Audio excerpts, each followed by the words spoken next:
Oh my God, do. Somebody please say it ain't so.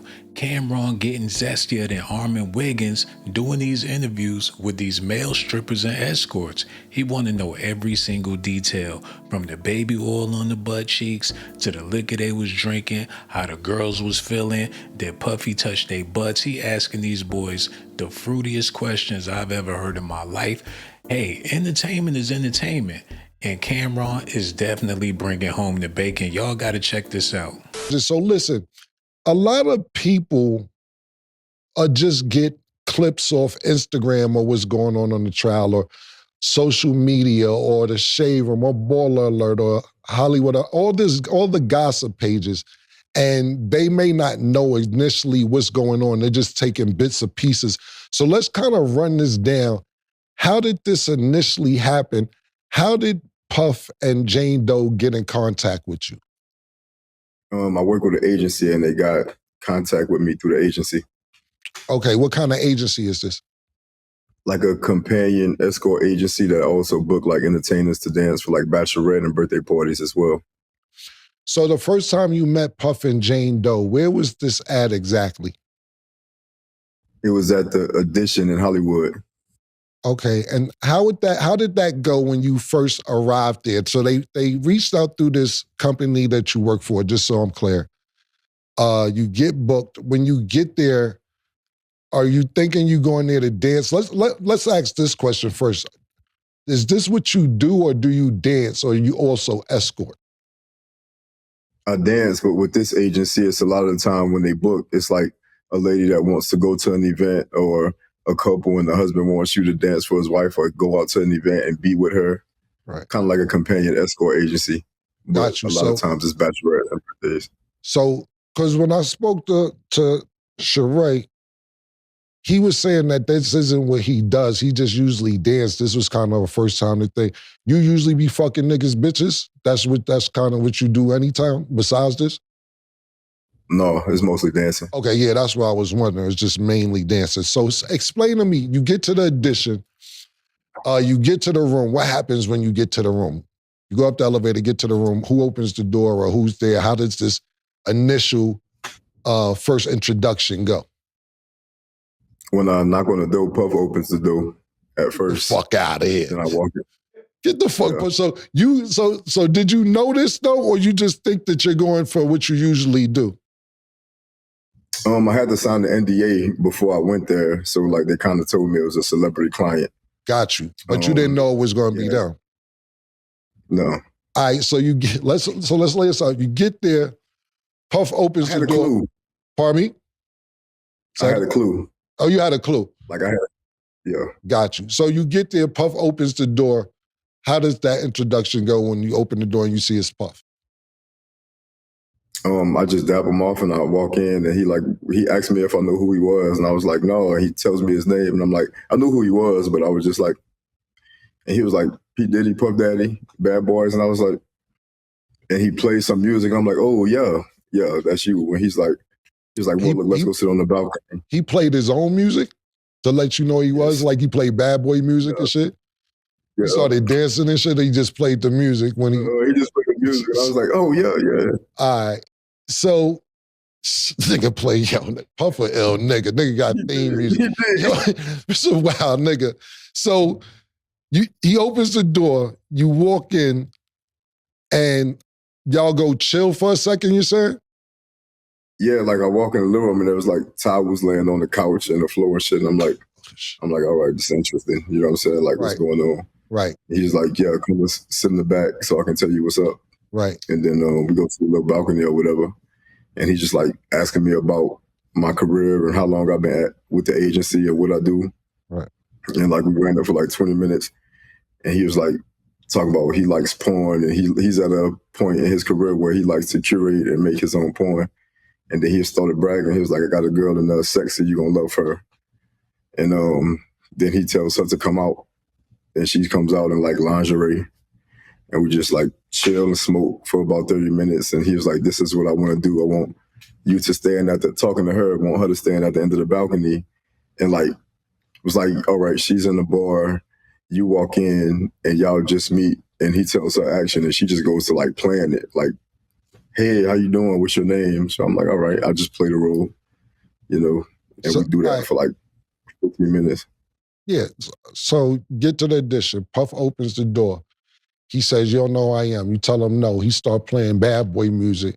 Walk with you to He said like 3 different names. Diddy, and then Puff. start playing the music. Yeah, then start playing the music because you like, whatever, I'm here for work. Then he sits down and tells you that he wants to curate a porn and then tell you what the porn scene is. So he's directing this fantasy, basically. So y'all was at a bar, and so technically in his brain, you just meet his shorty at a bar. Yeah. Got you. But he laid this out to you before Jane Doe came out. No, he told me that, but when she came out, he like said what he wanted it to be while she was sitting right there next to him. Right. And you was at the bar, so to explain that scenario, like how'd that go? Like you just, without getting detail, y'all really role played that for him? We ran that for like 3 minutes, and I was like, this kind of weird. And she was like, well, what you want to do? I was like, let me dance for you. Right. So we went in, and she was like, let me pick the 3 songs. She picked 3 songs she wanted to play. Right. And that's when we like, I'm wondering why the towels. I was like, what's all the towels for? And she was like, you gonna see. So I start dancing, and she picks up the baby oil, and he's like instructing her what to say, what to do, and telling her to say certain stuff, and she kind of just following his lead. And as I'm dancing, I take my shirt off, and she like starts to pour baby oil on me, and he's telling her like, put the baby oil down, just sit back, kind of instructing her as I'm dancing. Right. And he pulls his phone out as I'm dancing for her, and I'm like, don't record me.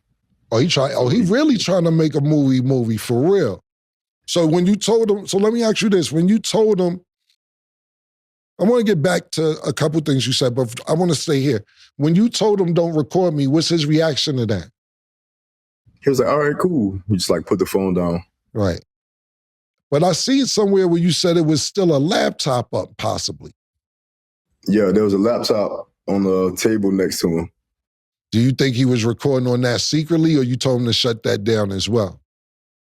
I went close the laptop. Like when he put the phone down, I went up and I pulled the laptop down like that. Got you. I also seen where you made it clear to him, because just for our audience, you're not gay, and you made it clear to him that you didn't want to be touched by him at all, to where you're also an MMA fighter, for what I'm understanding, and you showed him 2 of your fights to let him know, don't play with me. Is that correct? Yeah. It wasn't not me showing him that exactly for that reason, but he was curious about what I did, so I showed him the videos. And then she asked me, she was like, are you cool with doing the threesome? And I was like, no, I'm not cool with that. Right. And then never tried it. Right. Was it any point during this, and we're staying on the first initial meeting, was there any point during this encounter with you and Jane Doe, did you think that Puff would try to join? Because when I spoke to Sheree about it, he said he couldn't get right because he kept thinking about Puff in his peripheral, trying to come in and trying to join, because he said Puff was basically jerking off watching him with Cassie. Did you worry about that when you were in there with Jane Doe? No, and I always had her position to where I could see him. Right. Was he jerking off, pause, while you was slamming his shorty? He had his shirt off and he was sitting with his pants on. He had his hands in his pants playing with his shit. Wow. It's crazy. And now, that's what I asked Sheree too, you know what I'm saying? Baby oil, he said, was mandatory. Was baby oil mandatory when y'all was Yeah, I had to tell her. I was like, it's too much baby oil. Like that's enough. You know what I'm saying? With the baby oil thing. Like, you gotta you know what I'm saying? Like, we overdoing the whole baby oil thing. Yeah, but like, what do you think that's about? Personally, like he just want to see everybody shiny. Like, what do you think? Why do you think that? What your personal opinion? Honestly, I can't answer. Like, right. I like the girl to be wet when I'm having sex, but that shit right there is just a little overkill. Right, I got you. I got you 100%. So, how many times did you actually meet up with Puff and Jane Doe? Jane Doe, yeah, twice. Okay, I was seeing a lot in her testimony that she was saying, and not necessarily with you, she was just saying throughout these acts that she felt obligated to do this. She felt like she was just doing this because Puff was paying her rent. She never felt comfortable. It was times that Puff would have engagements with her and somebody else and then go off with the current girlfriend that he had at the time. When y'all was together talking about you and Jane Doe, did it seem like she didn't want to be there at any particular time, or did it seem like she was enjoying herself?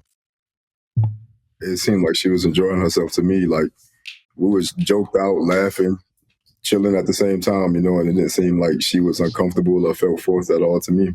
Right. Did she orgasm? Yeah. Yeah, so it seemed like she wanted to be there. She did what? Not to get too deep. Did she? Is she a squirter? Mm-mm. Okay. So you felt it? Did you think the orgasm was fake, or she just was doing that to entertain Puff? You never know. Right. You never know. I got you, man. And like I said, there was a lot of things that she said. Did you know about who she was? I know you said you knew who Puff was. Did you know who she was? I didn't. Right. Did you know that, well, you didn't know who she was. Learning moving forward, did you realize that this is kind of what she does because she's been with other people? Like I said, I want to make sure I don't use the wrong words here, but who possibly, put it like this, I'll word it like this. She said in one of her testimony that Puff used to threaten her with videos and said he would send it to her baby's father. Did you realize who this was when the trial actually started? I realized the weekend after I had the first encounter, because when I got the NDA and the agency let me know that it was a celebrity client, I have a friend that's with the agency as well. Right. And I told him, and he told me, he was like, it's Diddy. And I'm like, what? Like, why would you say that? Right. Because he's with the agency and he was booked with them a couple times. So when I first opened the door and seen him, I was like, damn, he's right. Right. So after the encounter, I managed shows like the same show Sheree manages. Right. I managed their show in New Orleans, in Las Vegas, in LA. Right. And he's in the show. And after the booking, I was at the show and I was like, I told him about the booking and he showed me the picture. He was like, was this her? And I was like, yeah, that was her. Right. And then he told me who it was. Wow. And then I was like, damn, that's when I realized. Right. 100 fucking crazy. How far did these fantasies go? Like, I understand if, like you said, the encounter, but was it oral, anal? Like, was he directing y'all that far to shit that he wanted to see, or was it just regular sex with baby oil? It was, she did give me oral, but it was pretty much regular sex with baby oil. Wasn't no like crazy shit. But was he directing her throughout the whole encounter, Puff, I'm talking about? Yeah, he would tell her like switch positions, when she's doing oral, tell her stop and pour the baby oil or pour it on herself, or like say certain shit, and she would follow along. Wow. Did it seem at any time he would get jealous of what you guys were doing? No, I didn't feel that. Yeah. But there was one time when she kind of caught an attitude with him when she was giving me oil. I was like, damn, she nice with it. And he said, yeah, she's one of the ones on my A team. Oh. And she was like, I am the team. Oh, got you. So got you. Yeah, see, the thing is, I mean, like I said, I don't want to get too much into it because of legal things, but came out. You could have been on the B team. I don't know what the problem. If you're on the A team, yeah, you could have been on the B or C team. P, you feel me? I don't really get it. What the problem is, but yeah, man, this is crazy. How much was you getting paid for this shit? The initial booking was $2, but I got $5. Okay, each time? Yeah. Okay. Did she ever try to reach out to you after you guys all did what y'all did? By It was herself? through the agency. No. Okay, never personal. Okay, cool, man. Never personal. Got you. Yo, P, you got something to ask? So I'm up here with my co-hosts as well. You have any questions for Rico? Thank you as well, man. We're going to a couple more minutes and we're going to get you out of here. Yo, Rico, what's up, my G? What's happening, bro? Let me ask you a question. I know you gave him your dance name was Rico, so when you got subpoenaed and all that, how did they able to contact you and get your real name? Oh, they never got my real name.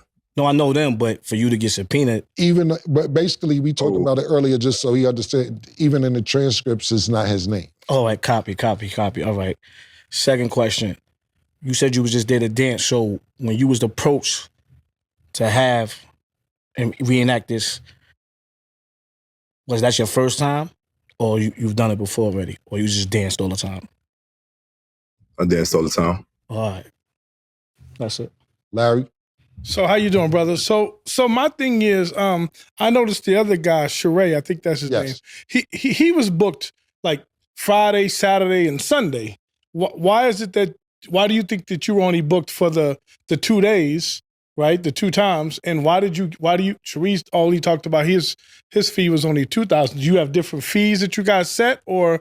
There's a fee, like the $2,000 is for the time. But then if like they wanted to do extra, then it's on you to be like, it's going to be this much for if we're doing extra. Because I'm there to just dance and date. You see what I'm saying? Or like go for an experience. But if they trying to do all that, then you can be like, this is my fee. Because it goes by time. So instead of, if it's $2,000 for 4 hours, if y'all trying to do some extra, then it's going to be 5 type situation. So Dancer discretion. Did you feel some kind of way? Because like I said, Sheree was booked over it sounded like a 6-month period. And then, and he didn't sound like he gave any resistance to Puff, but it sounds like you were like, yo, don't film me. And do you think that was maybe why you weren't brought back or, and cause it sounds like you guys were all in communication. And then I also read that there was a situation here in Vegas that she saw, and I believe Jane Doe saw you and then with some other celebrity. Is that everyone's speculating about who the other rapper was. Was that you, the other rapper, with you and the other rapper and in that whole situation as well? No. Yeah, I was confused about that. No. There was a report. I read a report that said that I think it was you and that Diddy was upset because he saw you out here in Vegas with another freak off with another rapper, and she saw you, and that he went through her phone and saw that. That's what I'm asking. So that wasn't you then. What I'm asking you, Larry, is what you read some shit that Puff was jealous that he was with somebody else? I read that he went through the phone to contact him, and then he saw that there was communication. Oh, okay. So that's what I'm saying. Was that you or that it must be someone else because they said he was out here in Vegas with another celebrity and he was upset because he was saying, why were you going to the freak offs with, and then, I assumed it was you, that the way they made it sound, it was you. That's sure Jane Doe all over the fucking place. She's fucking everywhere. I dance for celebrities, but. Yeah, but I come to the conclusion with Jane Doe is this, man. This is what she do. And I don't want to say too much because she's basically saying in her transcript that she did it for her rent to get paid, or she did it, she never felt like she wanted to do this. And that's why I really wanted to bring Rico up here to get his point of view to seem like if it was forced, because you don't want to be insensitive to the situation as well. But that's what that's why I'm being very cautious on how I approach the situation. But to make a long story short, this is about his experience, and he's saying that the times he was there, she did not feel forced, which was really what I wanted to get down to. Yeah, I didn't catch that vibe. Right, exactly. Yo, Reek, man, I really, really appreciate you coming on, bro. You always welcome on the show anytime you want to come up, bro. And like I said, thanks for taking the time to come up here. We appreciate you on Talk with Flea. Likewise, my dude. Y'all stay blessed. All right, much love. Oh my God, do, I just don't know. For all my fellas out there, y'all gotta let me know how y'all feel about Cameron with the pink horsepower, asking these men all these ridiculously zesty questions. And for the ladies out there, I know y'all thinking to yourselves like, what is the world coming to? These brothers that y'all would go for, y'all see these men in the street, y'all be jumping up and down, willing to give him your number and do all of this stuff, cook his food, wash his clothes. Y'all willing to be wives to these men. And these men don't even want y'all like that, man. Somebody gotta let me know how y'all feel about this in the comment section. I got so much love for y'all. Make sure y'all do me a favor. Hit that like button, subscribe to the channel. Is Cameron trying to pull an Armin Wiggins? Is he turning into Storm Monroe? What's going on with Cam? He loving this talk, man. He finding these brothers. He want to bring them up to the podcast. He giving them pink horsepower so they can go out there and continue the sex work for other men. Oh my God. Do. I just don't know. Let me know how y'all feel about it in the comment section, man. For you beautiful ladies out there, y'all already know. I risk my motherfucking life. Risk my life to give you documentations, girl. I risk my life to give you documentations, girl. I risk my life to give you documentations, girl. I risk my life to give you documentations, girl.